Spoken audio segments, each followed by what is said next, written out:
वैसे अभी आप कह रहे थे कि सोमान में रहना चाहिए, अशरीरपन का अभ्यास करना चाहिए, तो क्या एक ही सोमान लें, रोज नया सोमान लें, और सबसे श्रेष्ठ सोमान आप किसको मानते हैं? डॉक्टर जिंदगी भर के लिए डॉक्टर होता है, एक दिन का नहीं होता है। इंजीनियर जिंदगी भर के लिए डॉक्टर इंजीनियर होता है। इसलिए सोमान का एक पॉइंट हमने पक्का करना है, ये मेरे लिए सूटेबल है। लेकिन बाबा मुरली में अलग अलग सोमान बताते हैं, तो एक को पक्का करें और उसके साथ में आगे पीछे हम दूसरे सोमान का दिन भर में कभी कभी अभ्यास कर सकते हैं। उसकी भी हमारे पास अनुभूति होना चाहिए, उसकी भी एक्सपीरियंस हमारे पास होना चाहिए। लेकिन एक या दो मेन, जैसे मेरा, मैं विश्व परिवर्तक आत्मा हूँ, ये मेरा पहला है। और दूसरा कि बाबा ने मुझे दिया है, और दूसरा है मैं विश्व कल्याणकारी आत्मा हूँ। ये दो मेरे पक्के हैं। लेकिन उसके साथ मुरली में बाबा जो भी मुझे बताते हैं अपने को, उसका मैं बीच बीच में अभ्यास करता रहता हूँ। आपको तो बाबा ने वरदान दे दिया, हम तो बाबा के सामने ऐसे कभी गए नहीं, तो वरदान सेलेक्ट कैसे करें जी, उसकी विधि बहुत सुंदर है जी। आप देखेंगे कि वरदानों की बाबा ने दुकान लगी है, कितने सारे वरदान बाबा ने दिए हैं, बड़ी लिस्ट है। लेकिन उनमें जो मुझे करना है वो मैं कैसे उसमें चूज करूं? से आपको एक या दो सिलेक्ट करना है, और सुटेबल कौन सा है आपको, जो वरदान जो सोमान आपको बहुत खुशी दिलाता है, बहुत नशा चढ़ाता है, वो आपके लिए सुटेबल है। कपड़े के दुकान में जाते हैं हम, सारा कपड़ा से नहीं लेके आते, उसमें से जो अच्छा लगता है एक या दो ही ले आते हैं। तो ये सिलेक्ट करने की विधि है, और सारे दिन भर में उस सोमान में टिकना है, इस पर हमें खास देखना है। जो बड़े लोग होते हैं वो सिंहासन पर बैठते हैं, तो बाबा ने हम बच्चों को ये सिंहासन दिया है सोमान का ऊपर उठने के लिए। लेकिन हम देखते हैं सोमान हम अभ्यास करते हैं, लेकिन नशा नहीं चढ़ता है जी। क्यों नहीं चढ़ता है?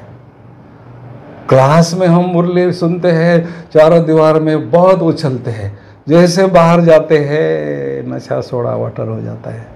क्यों? कारण सतयुग त्रेतायुग में हम महाराजे और राजे महाराजे थे, लेकिन द्वापर में जैसे प्रवेश किया, माया ने किडनैप किया और जेल में ठोक दिया 2500 वर्षों तक। उसके कारण गुलामी के संस्कार आत्मा में कूट कूट कर भरे पड़े हैं। तो हमें क्या करना है? सतयुग त्रेतायुग को देखना है, द्वापर कलयुग को नहीं देखना है। तो फिर हम इस सोमान के सिंहासन पर अच्छी तरह से बैठे रह सकते हैं, और नशा धीरे धीरे हमारा बढ़ सकता है। क्योंकि जितना जास्ती ऊंचा नशा होगा, उतनी आत्मा की क्वालिटी ऊंची होगी। राजा बनना माना उसको थोड़ा अच्छा नशा अनुभव होगा, महाराजा माना उससे जास्ती नशा होगा, विश्व महाराजा माना उससे जास्ती नशा होगा। सारा मदार नशे पर है, ईश्वरीय नशा। इसलिए कहते हैं ईश्वरीय नशा आत्मा की जान है और आत्मा की शान है। नशा का उल्टा क्या है? शान। तो इसलिए ईश्वरीय नशा आत्मा की जान है। मेरे शरीर में आत्मा नहीं होगी तो आप कहेंगे ये तो मुर्दा बैठा है। तो ऐसे आत्मा में ईश्वरीय नशा नहीं तो वो बेजान है, निष्क्रिय है। इसलिए नशा बढ़ता रहे, इस पर विशेष हमें ध्यान देना जरूरी है।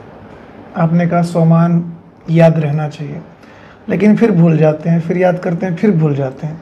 कैसे सारा दिन याद रह सकते हैं? तो ये क्योंकि हमारा संस्कार ये इन्फिनिटी कॉम्प्लेक्स का है। लंबे समय तक हम जेल में रहे, 2500 साल तक। अंग्रेजों की गुलामी तो केवल 150 वर्ष थी, लेकिन ये 2500 साल की है, तो वो हमें अलाउ नहीं करने देती है। तो हमारा चेहरा जब हीन भावना के तरफ होता है तो हम नीचे जाते हैं, और समान के तरफ चेहरा होता है तो ऊपर उठने लगते हैं। तो इसलिए हमें स्वयं ही स्वयं को मान देना सीखना है। भगवान ने हमें इतने बड़े बड़े टाइटलों से नवाजा है। God is the only in this world the one who is always speaking the truth. वो हमारी झूठी मूठी महिमा नहीं करते हैं। जो सत्य होता है वही बोलते हैं। तो इसलिए सोमान को हमने स्वीकार करना है, फिर उसका अभ्यास करना है और उसमें टीकना है, तो धीरे धीरे धीरे नशा ऑटोमेटिक बढ़ता है। नशा बढ़ना आत्मा की उन्नति की निशानी है। हल्केपन की अनुभूति बढ़ना ये आत्मा की उन्नति की निशानी है। इसलिए दिन प्रतिदिन नशे की झलक चेहरे पर और नशे की फलक आंखों में ऑटोमेटिक अनुभव होनी चाहिए।